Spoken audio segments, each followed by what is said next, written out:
The 60-second downloads to homesteading with sustainability.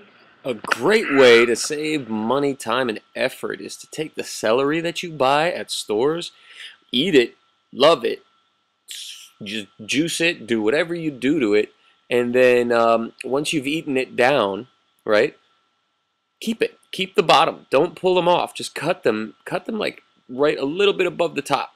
And then when you eat it down, then you can take that root stem of that heart of the celery, and you can put it in a plate with water in it, right? And let the roots germinate and let the actual celery germinate some more, because what'll happen is it'll come back.